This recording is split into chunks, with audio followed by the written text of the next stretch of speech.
Alguien busca rápidamente 2 Corintios capítulo 6, versículos 14, 15 y 16, por favor. Lo tengo. ¿Qué dice? No formen yunta con los incrédulos. ¿Qué tienen en común la justicia con la maldad? ¿O qué comunión puede tener la luz con la oscuridad? ¿Qué armonía tiene Cristo con el diablo? ¿Qué tiene en común un creyente con un incrédulo? ¿O en qué concuerdan el templo de Dios y los ídolos? Porque nosotros somos templo del Dios viviente, como Él ha dicho. Viviré con ellos, caminaré entre ellos, y yo seré su Dios, y ellos serán mi pueblo. Por lo tanto, el Señor añade, salgan de medio de ellos y apártense, no toquen nada impuro, y yo los recibiré. Yo seré un padre para ustedes, y ustedes serán mis hijos y mis hijas, dice el Señor Todopoderoso. Ok, y muchas veces los pastores usan este texto aplicándoselo a qué área de la vida se aplica este texto. A no casarse con el matrimonio, no casarse con los incrédulos. ¿Pero tiene que ver solo con el matrimonio? No. ¿Qué más? Implica también de la comunión con el mundo, con otras cosas que no van con Dios, con los preceptos. Entrar en cualquier contrato, en cualquier relación que por entrar en ella implica compromiso, o es decir, violación de mis principios como cristiano. Y hay relaciones en las cuales yo puedo entrar y por definición estar violando mis convicciones cristianas. Correcto. Ok, pero también se aplica, y es apropiado aplicarse a quién casarse. También. Ok, y otra regla normativa en Nehemías, no voy a leer todo esto, pero Nehemías está enojadísimo porque regresaron de Babilonia y algunos trajeron mujeres extrañas, es decir, mujeres de otras nacionalidades, pero principalmente mujeres que no creían en Jehová. Y Nehemías estaba enojado y hasta les dice él, arranqué los pelos y los obligué a jurar por Dios. Entonces él, pues, y hasta los golpeé, in other words. Golpeó a los hombres que lo habían hecho.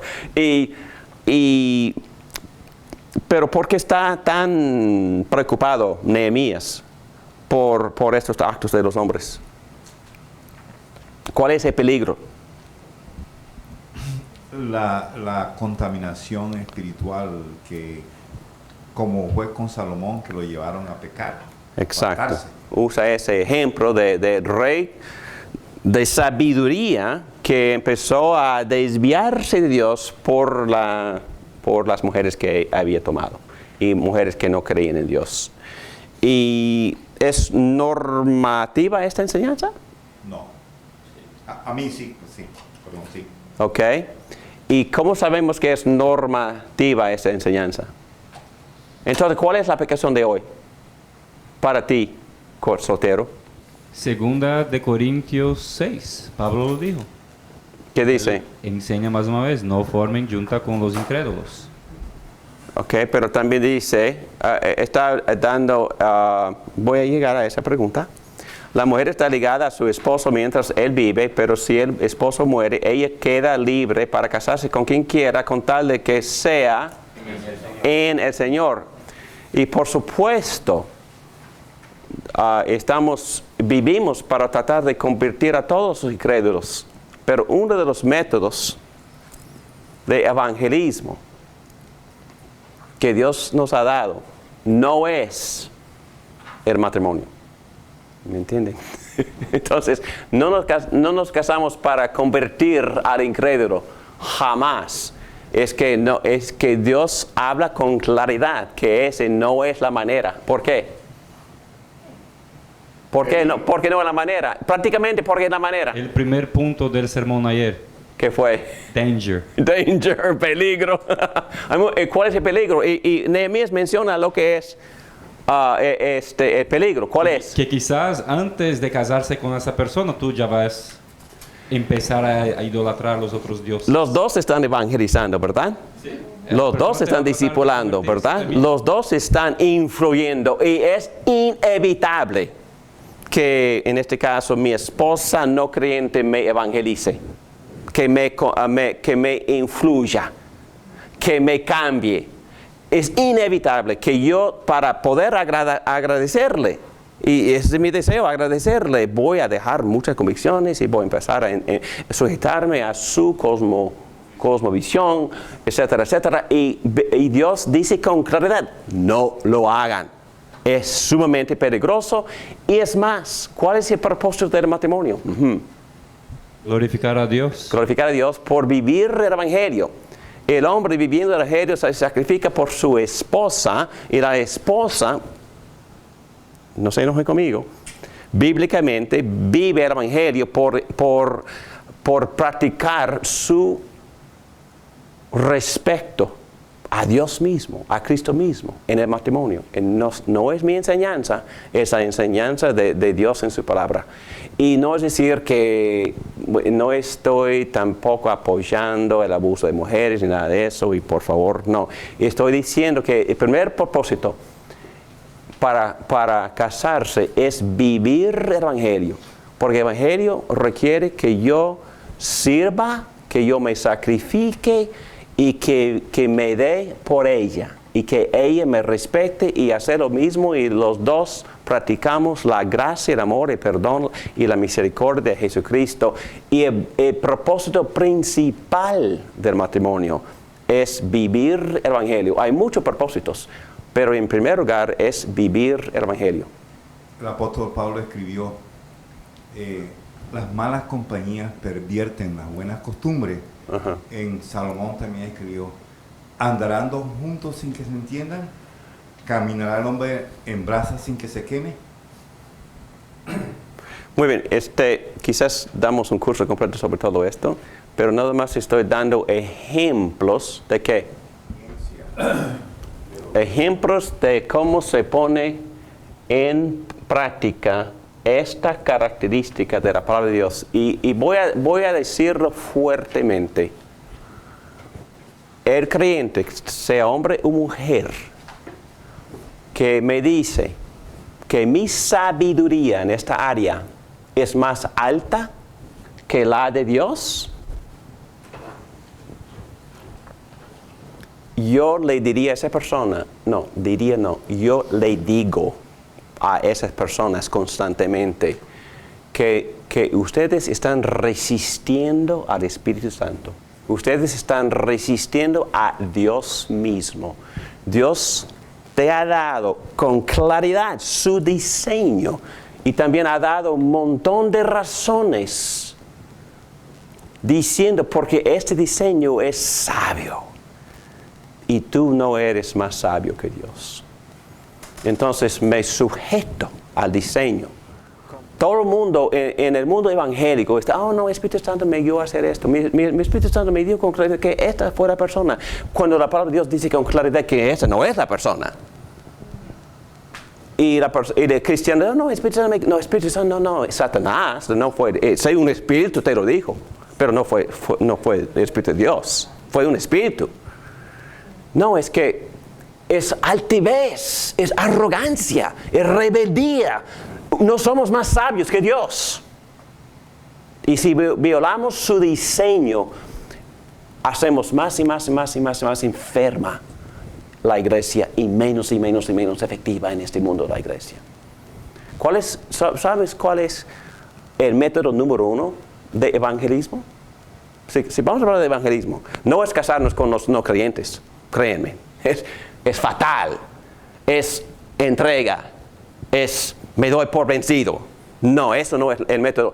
¿Sabe cuál es el método más efectivo para evangelizar? Es vivir una vida baseada en el Evangelio. En el Evangelio. En la vida de Jesucristo mismo. Cuando el mundo ve, perdóname sí, exactamente. Cuando el mundo ve, cuando los europeos ven y pasan tiempo aquí en los Estados Unidos, amigos de nuestra familia, cuando ven familias cristianas, quedan así. Entonces, mantener el matrimonio es luz, es sal, es evangelismo. Cuando los del mundo ven un matrimonio fiel, 10, 20, 30, 40, 60 años, ¡wow! Pero tiene que ser un matrimonio amoroso, por supuesto que sí. Pero entonces, obedecer a Dios, vivir el diseño bajo la autoridad de Dios, es el mejor evangelismo. No abandonar todos los principios del cristiano. Eso es fatal, eso es entrega, eso es otra cosa. Es negar por completo la comisión de ir al mundo, ir a las nacionalidades haciendo discípulos. Un discípulo es el que, lo que estamos tratando de hacer es que todo el mundo se sujete, se arrodille al Rey. Es el objetivo del Evangelio, que nos sujetemos al Rey, no inventar nuestros principios, nuestras propias leyes y nuestra propia sabiduría. Eso es entrega y es abdicar nuestra responsabilidad. Muy bien, rápidamente voy a seguir ahora con otra característica y voy a pasar como 10 minutos en esta característica. La claridad de las Escrituras. Y hemos tocado estos temas de la inspiración de la Biblia, diciendo que Dios la había creado, el concepto de inerrancia, que la Biblia es infalible. Y hemos tocado la característica de la autoridad de la Biblia, que la Biblia me expresa la voluntad de Dios para mi vida y mi papel, mi rol es sujetarme, es obedecer la palabra de Dios.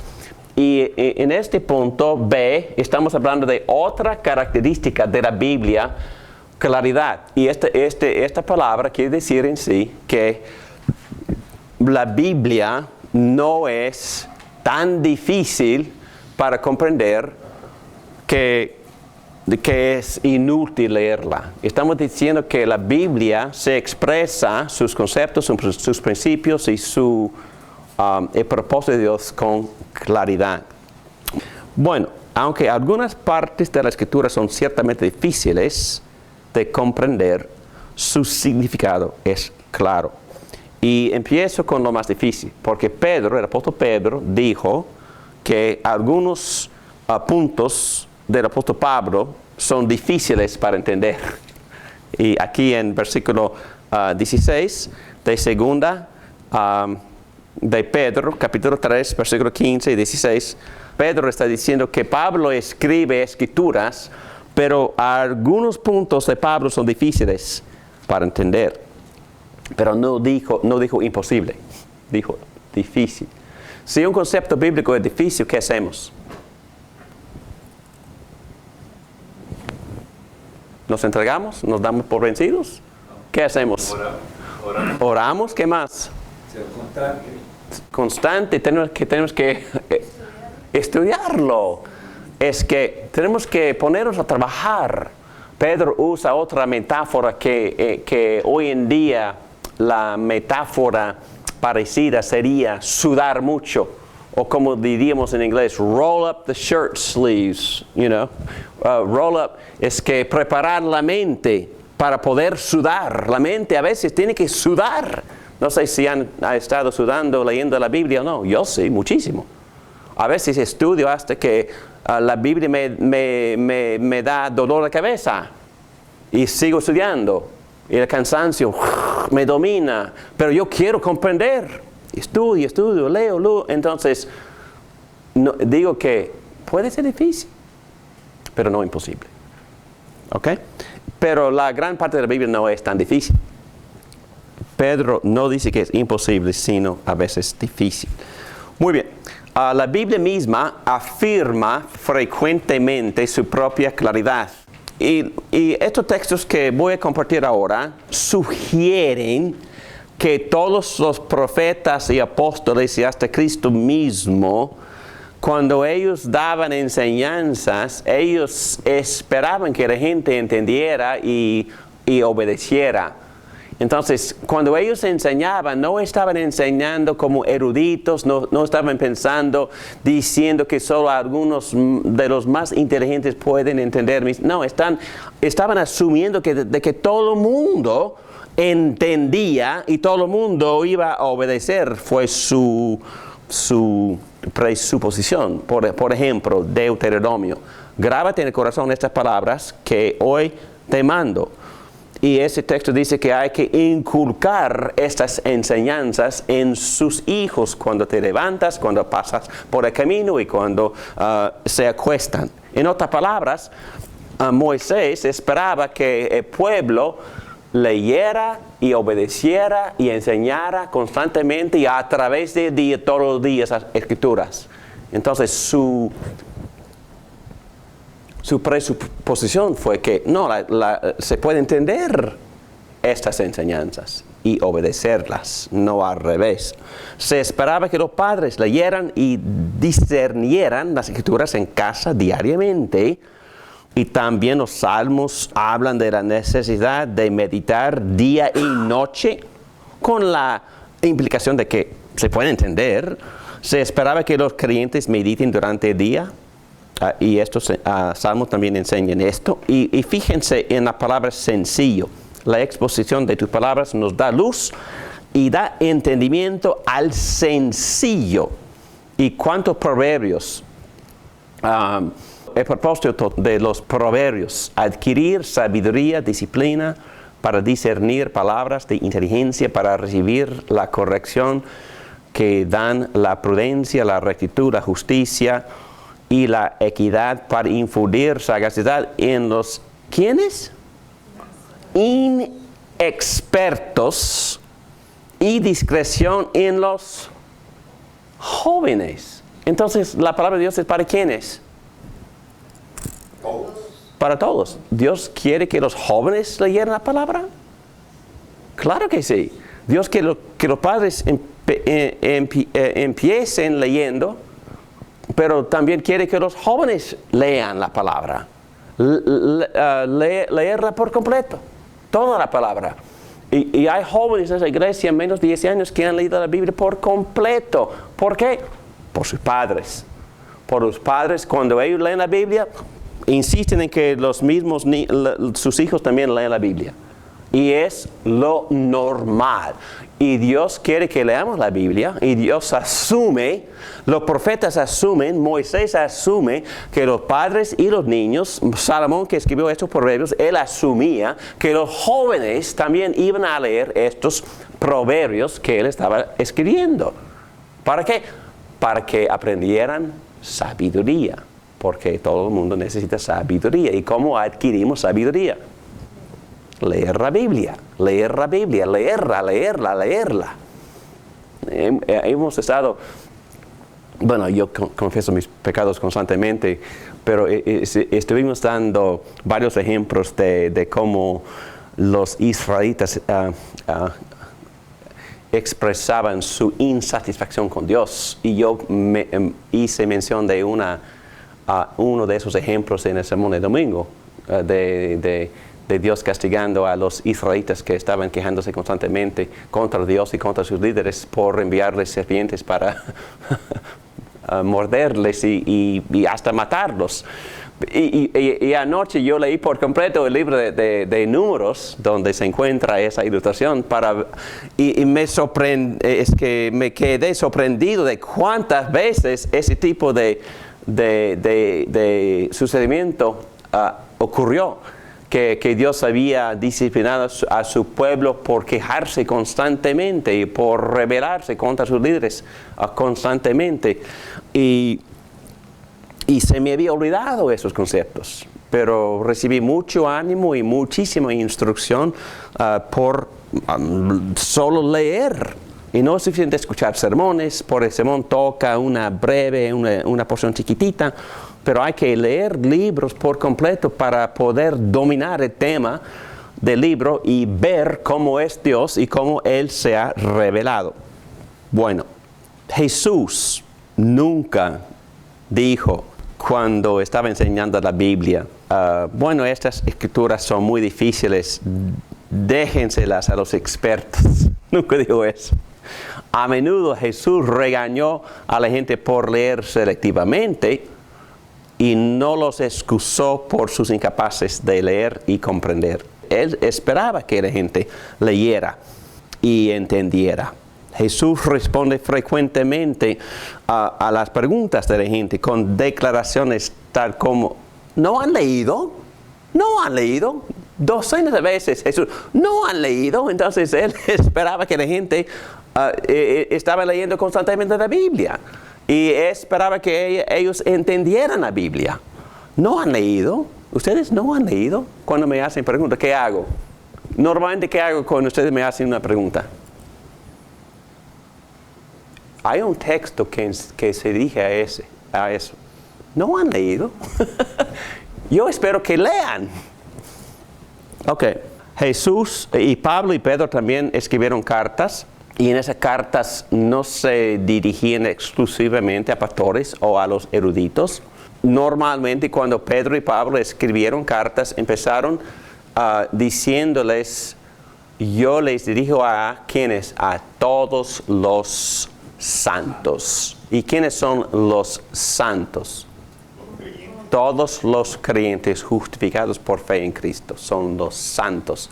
Entonces, Pablo esperaba que todos los santos leyeran sus cartas, entendieran sus cartas y obedecieran sus cartas como palabra de Dios.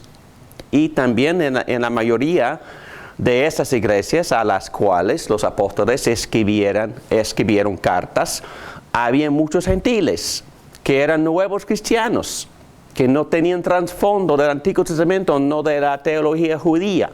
Sin embargo, los apóstoles esperaban que ellos también leyeran, estudiaran y entendieran las Escrituras. Entonces, el único punto que estoy estableciendo es que Jesús, los profetas y los apóstoles asumían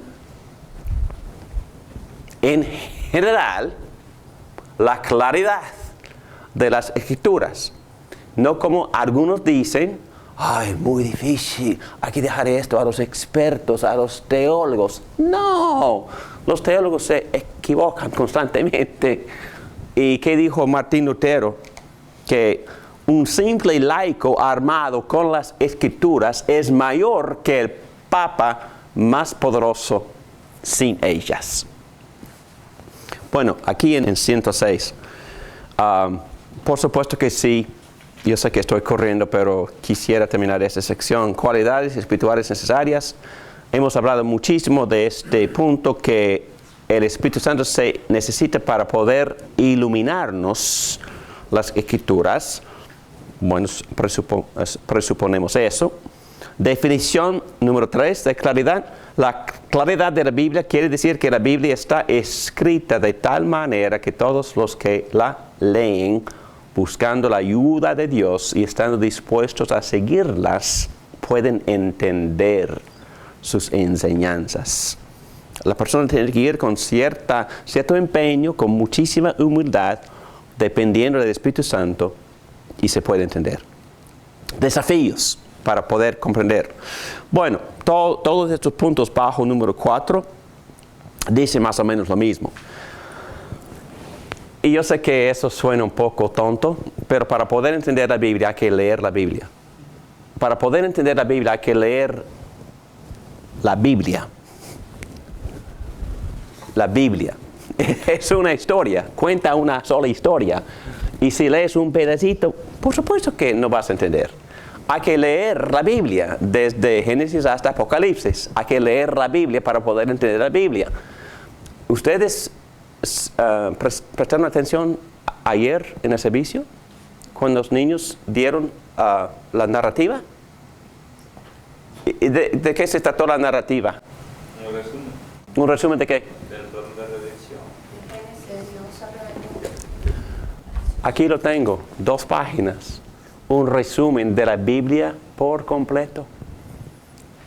Que los niños dramatizaron esto ayer. Y empezaron con Adán y Eva, la promesa de enviar a Jesús a Adán y Eva.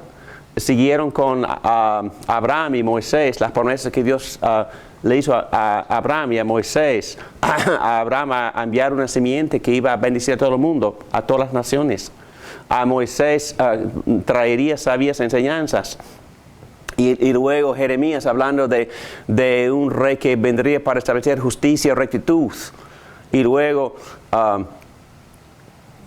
Jeremías que nos iba a ayudar a vivir rectamente este Mesías. El Mequías hablando de dónde Jesús iba a nacer, en dónde.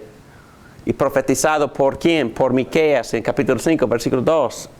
Y luego Isaías hablando en detalle de la muerte y resurrección de Jesucristo en capítulo 53, Antiguo Testamento.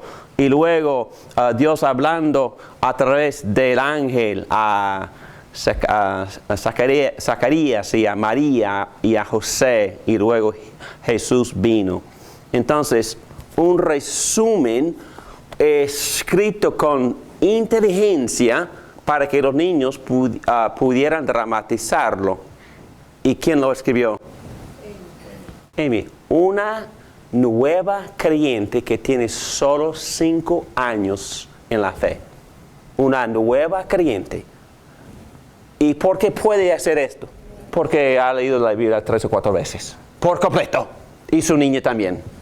Su niña también. Ok. Es un ejemplo fantástico. Hay que seguir el ejemplo. Porque no hay excusa. Yo sé que es una mujer sumamente inteligente, pero no importa.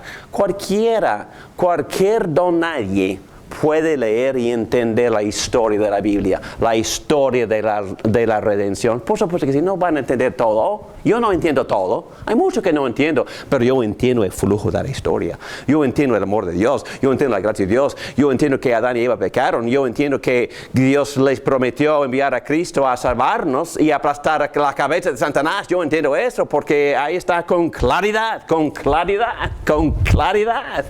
Entonces, no estoy confundido acerca de eso. Y no está aquí para defenderse. La primera vez que esa señora vino a esta iglesia, yo prediqué sobre Isaías 53. Quedó asombrada. ¿Sabe lo que dijo? Nunca había escuchado un resumen de toda la Biblia en un solo sermón. ¿Entendió? Y se quedó luchando, batallando, resistiendo, estudiando, no entendiendo, no comprendiendo, pero luchando, sudando intelectualmente, y entendió. Y el Espíritu Santo vino y la iluminó y la llamó. Pero es por luchar para entender, para entrar. Porque la Biblia sí, puede ser difícil, pero no imposible. Y en la mayoría de la Biblia no es nada difícil para entender. La historia es más o menos sencilla. Conozco una señora que no sabía leer ni escribir y aprendió la Biblia, a leer a través de la Biblia. Y nos puede enseñar a ella con claridad la Biblia. Con claridad. Pero no lee griego ni hebreo. ¿No ha tomado clases de teología? No. Oh, qué barbaridad. ¿Y todavía comprende la Biblia? Oh, interesante. Wow, imposible. Ok. Muy bien. El rol del maestro, y termino con esto. Ok. ¿Cuál es el rol del maestro? Si todo el mundo puede entender la Biblia. ¿Por qué estoy aquí enseñando? ¿Qué dice esos textos, por favor? Busca Santiago 3.1. Santiago 3.1 dice: hermanos míos, no pretenden muchos de ustedes ser maestros, pues, como saben, seremos juzgados con más severidad. Sí, Dios me va a juzgar con severidad, ok, yo entiendo, ok. ¿Y qué dice Efesios 4.11? 4.11 dice: él mismo constituyó a unos apóstoles, a otros profetas, a otros evangelistas y a otros pastores y maestros, a fin de capacitar el pueblo de Dios para la obra de servicio. ¿De dónde vinieron los maestros? De Cristo. ¿Y qué hizo Cristo con los maestros? Les donó, se los donó. Son un regalo. ¿A quiénes? a la iglesia. Entonces, el papel del que enseña, el maestro trabaja con anticipación para llevar el conocimiento y el alcance, para ayudar a interpretar cualquier pasaje en su contexto. Todo tiene que ver con texto. El maestro supuestamente lee constantemente para poder ver el panorama de la Biblia. Su contribución es proveer contexto. No es que él sea más inteligente, todo el mundo sabe que no es muy inteligente, ya es obvio. Pero es cuestión de leer y de llevar un panorama, un alcance, una perspectiva completa por leer toda la Biblia y leer también historia, tradición de la iglesia, otros estudiantes, comentaristas. Hablamos de todo esto la semana pasada. Leer teólogos gramáticos. El papel del maestro es principalmente el de traer más cantidad de información, de contenido. ¿Por qué? Porque la regla de interpretar la Biblia es que la Biblia misma interpreta la Biblia. Entonces hay que leer, se puede interpretar la promesa en Génesis 3 donde la simiente de Eva va a aplastar la cabeza de la descendiente de la serpiente. En Romanos 16 dice que los creyentes en Cristo van a poner sus pies en la cabeza de Satanás. Entendemos que todo eso se cumple en Cristo y en la iglesia. Vamos a conquistar, dominar por completo a Satanás en Cristo. Entonces, estoy interpretando en un sentido Génesis 3, 15, 16 con Romanos 16, 20. Y eso no es difícil hacer, porque los apóstoles mismos, bajo la inspiración del Espíritu Santo, interpretan el Antiguo Testamento y todo se consuma en Cristo. Y Cristo mismo y todos los apóstoles enseñaron eso. Entonces hay que leer el Antiguo anticipando más información más adelante en el Antiguo, pero más allá en el Nuevo. Y hay que dejar que los apóstoles nos ayuden a interpretar el Antiguo. El rol del maestro es ayudarle al alumno a poner en orden los sectores, las diferentes divisiones de la Biblia. Pueden enseñar los maestros con claridad, comunicar su contenido, cumpliendo así el oficio del maestro. Pueden explorar nuevas esferas, otros temas, nuevos temas. Que, por ejemplo, hay muchos temas que no he estudiado que me gustaría tener tiempo para estudiar. También, página 107, pueden defender las enseñanzas de la Biblia. Y eso es muy importante porque ustedes experimentan ataques diariamente de sus amigos, de sus familiares, pero ojalá que haya personas en la iglesia preparadas para ayudar en esto, a refutar, como dice Pablo a Tito, refutar a los que se opongan. Y como Pablo dijo también a Timoteo, así humildemente debe Timoteo corregir a los adversarios con la esperanza de que Dios les conceda el arrepentimiento para conocer la verdad. Humildemente debe corregir a los adversarios. A veces los que atacan las enseñanzas bíblicas tienen educación especializada y conocimiento técnico en cuestiones históricas, lingüísticas o filosóficas, y usan esa educación para lanzar ataques bastante sofisticados contra las enseñanzas de la Biblia. En tales casos, creyentes con destrezas especializadas similares pueden usar su educación para entender y responder a tales ataques. Por eso, maestros pueden suplementar el estudio de la Biblia para beneficio de la iglesia. Y luego termino con la Confesión de Fe de Westminster, que dice: toda la Escritura no es fácilmente interpretada ni claramente entendida por cada lector. Sin embargo, todo lo que tenemos que saber, creer y observar para la salvación es comprensible y se presenta y enseña en algún lugar de la Biblia. Ambos, educados e ineducados, pueden entender estas verdades mediante el estudio y la lectura de la Biblia. Y mis comentarios son estos. A muchos laicos les puede faltar entendimiento en algunas partes de las Escrituras, pero son bastante capaces de entenderla si leen la Biblia completa o por completo. Los pastores, por supuesto, lo harán incluso más fácilmente. Estamos seguros de que cualquiera, educado o no, será capaz de entender el mensaje esencial de salvación leyendo la Biblia por completo. Oremos. Gracias, Padre, por el regalo, el oro tan precioso que es la palabra de Dios. Ayúdanos bajo la iluminación del Espíritu Santo a entenderla.